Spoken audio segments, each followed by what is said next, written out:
নমস্কার, this is Biplab Sheel from inspiring Biplab. Naren এবং তার বন্ধুরা প্রতিদিন স্কুল থেকে ফেরত এসে তাদের বাড়ির পাশেই মাঠে খেলাধুলা করত। সেই মাঠের এক প্রান্তে একটি বড় চাপা গাছ ছিল। সেই চাপা গাছে তারা প্রত্যেক দিন খেলত। চাপা গাছে থেকে কিছুটা দূরত্বেই এক ভদ্রলোক থাকতেন, একাই থাকতেন তিনি। তো নরেন এবং তার বন্ধুরা প্রত্যেক দিন সেখানে খেলাধুলা করতো। তো খেলাধুলা করলে বাচ্চারা কি করে, ওই হট্টগোল, চিৎকার চেঁচামেচি এগুলো করে। এই ভদ্রলোকের সহ্য হতো না, কারণ ভদ্রলোক দুপুরবেলা খাওয়া দাওয়া করে সবেমাত্র ঘুমোতে আসতো আর বাচ্চারা খেলতে চলে আসতো।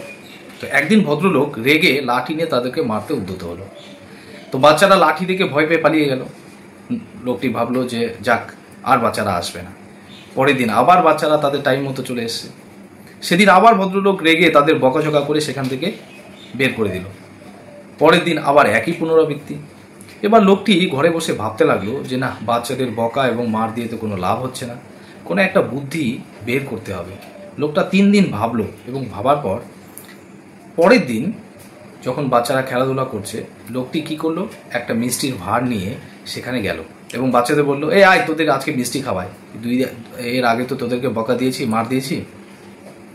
বাচ্চারা একটু ইতস্তত বোধ করলো, কিন্তু বাচ্চারা স্বাভাবিকভাবে মিষ্টি দেখলে একটু আকর্ষিতই হয়, বললো এখন মিষ্টি খাওয়াচ্ছে।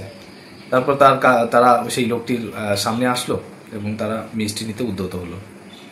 তখন লোকটি সেই সুযোগ নিয়ে তাদেরকে বলছে, জানিস তোরা কালকে কি ঘটেছিল? বাচ্চারা বলছে, কি ঘটেছিল? বলছে, আমি না সন্ধ্যার দিকে এদিকে তাকিয়ে দেখি মাঠের দিকে, তো গাছে কিছু একটা নড়ছিল। তাই বললাম, কি নড়ছে দেখে আসি। তো আমি গাছের সামনে যত এগোতে লাগলাম, আমি দেখলাম কেউ গাছের ডালে বসে পা দোলাচ্ছে।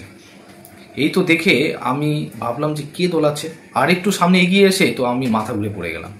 জানিস কি দেখেছি? না থাক, তোদের বলবো না, তোরা ভয় পাবি। বাচ্চারা অমনি বললো, না না না না, বলো বলো বলো, আমরা ভয় পাবো না, নাহলে আজকে আমাদের ঘুম হবে না। বলকি না, তোরা দেখ ভয় পাবি না কিন্তু। বলকি না না, ভয় পাবো না, বলো। তখন কি বললো লোকটি, যে আমি সামনে এসে দেখি একটা লোক যার মাথা নেই, বুকের মধ্যে 2টি বড় বড় চোখ এবং পা দোলাচ্ছে আর বলছে, হাউ মাও চাও, মানুষের গন্ধ পাও। এই শুনে তো আমি মাথা ঘুরে পড়ে গেছি। যাই হোক, কোনো মতে আমি সেখান থেকে বেঁচে ফিরেছি।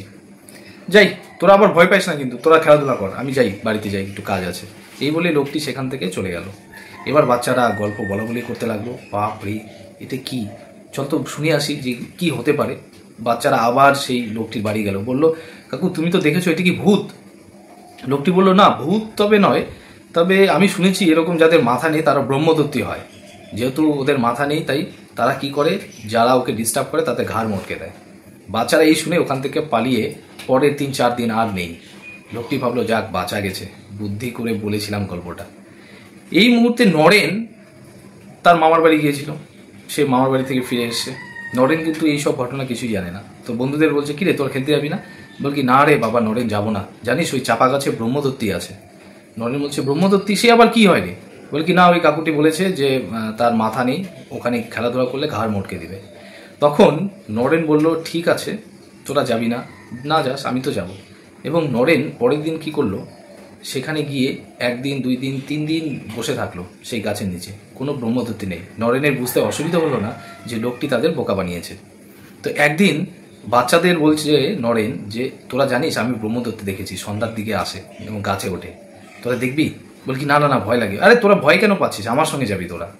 তো নরেন কি করেছে, তাদেরকে বলছে যে তোরা না 5টার দিকে পৌঁছাবি ওখানে, আমিও চলে যাব। ঠিক আছে। পরের দিন নরেন কি করেছে, তার আগেই গিয়ে চাপা গাছে উঠে পা দোলাচ্ছিল সেই ডালে। বাচ্চারা কিছুটা দূর এসে নরেনের অপেক্ষা করতে করতে দেখে যে আরে গাছে তো অলরেডি পা দোলাচ্ছে। সামনে গিয়ে দেখে যে পা দোলাচ্ছে এবং সাদা কাপড় পরা। ওরে বাবা, ওরে মা বলে চিৎকার করে বাচ্চারা যখন ওখান থেকে পালানোর চেষ্টা করছে, তখন নরেন বলছে, আরে তোরা পালাস না, আমি নরেন, তোদের বন্ধু। তখন বাচ্চারা শুনতে পেলো তার আওয়াজ এবং দেখলো যে হ্যাঁ তো বন্ধু। তখন নরেন গাছ থেকে নেমে এসে বলছে, আরে তোদেরকে ওই কাকুটি বোকা বানিয়েছে। দেখ, এখানে কোনো ব্রহ্মদত্ত, কোনো ভূত নেই, এটা আমি যে পা দোলাচ্ছিলাম। সেদিনও তো আমি পা দোলাচ্ছিলাম, ওই কাকুটি দেখেছে, তাই দেখে তোদের বলেছে। ভয় পাবি না, আমি আছি এখানে। নমস্কার, গল্পটি কেমন লাগলো অবশ্যই কমেন্ট বক্সে জানাবেন।